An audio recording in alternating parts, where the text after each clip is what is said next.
17 јуни е светски ден за борба против опустинувањето и сушата, прогласен од Обединетите нации во 1994 година, за која е потпишана и Конвенција за борба против сушата. Голем број региони низ светот страдаат од суши, додека водните и влажни екосистеми исчезнуваат погодени од климатските промени. Глобалното покачување на температурите се чувствува и локално. Ние имаме подпишано и ратификувано оваа конвенција како држава во 2022, така да ќе зборувам за тоа од кога нашата приказна почнува со односно би требало да почнува со справување со опустинувањето и сушите.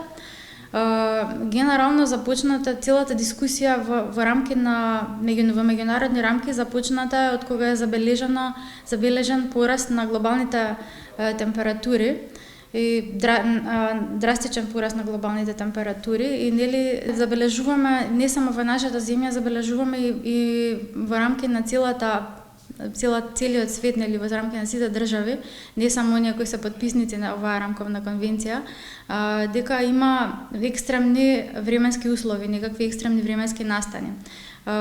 Има некаква сензација, се поттикнува некаква сензација во медиумите околу екстремните временски настани. Не е дека и претходно не постоеле поплави, суши и овие екстремни временски настани кои ги викаме со зачистени електрични празнења. Меѓутоа забележуваме, односно климатолозите забележуваат дека во последните, па би рекла 50 години се зачестени и сушните периоди се продолжени. Односно тоа што значи сега во превод. Значи дека ако претходно еден сушен период траел отприлика 1 месец или 20 дена или 10 дена, сега овие сушни периоди знаат да траат и некаде до 3 месеци. Ова значи дека нашите напори секако треба да се забрзаат и треба да се удвостројат, ние би кажале, за справување со ваквите настани и се со цел зачувување на обработливата површина. Кога зборуваме за суши, пред се зборуваме за зачувување на обработливата површина и почвата. Зошто? Затоа што кога има продолжени сушни периоди, оној слој на почвата, сега во научни термини кажано, се одмива и практично почвата ги губи своите својства за абсорбција на огромни количини вода.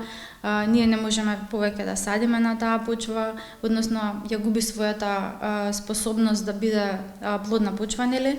И ние имаме загуба на храна. Токму почвата, земјиштата и пасиштата се во фокусот на овогодинешниот слоган. А Македонија како земјоделска земја, земја на пасишта, треба сериозно да размисли на оваа тема. Овогодинешниот слоган е зачувување на пасиштата како една површина која што има исклучителна способност да абсорбира емисии на стакленички гасови. И токму затоа е важно да се зачуваат пасиштата. Кај нас ова тема е малку и подизумрана, затоа што гледаме дека се повеќе се преминува кон живот во градот. Руралните средини се напуштаат, па така некако и зачување на пасиштата не е веќе тема на интерес, иако во Министерството за животна средина сепак се работи на законски рамки за зачувување на овие површини. Овогодинешниот настан за глобалниот ден ќе се одржува во Кенија и пак се враќаме на тоа дека оние кои се најранливи се тие кои немаат финансиски средства да се справат со загубите и штетите кои доаѓаат од климатските промени. Значи, една страна е намалување на емисиите на стакленички гасови, како не би дошло до понатамошен пораст на глобалните температури, кој сега се движи кон 2 степени Целзиусови на глобално ниво до 2050, што е многу ако ги прашате климатолозите.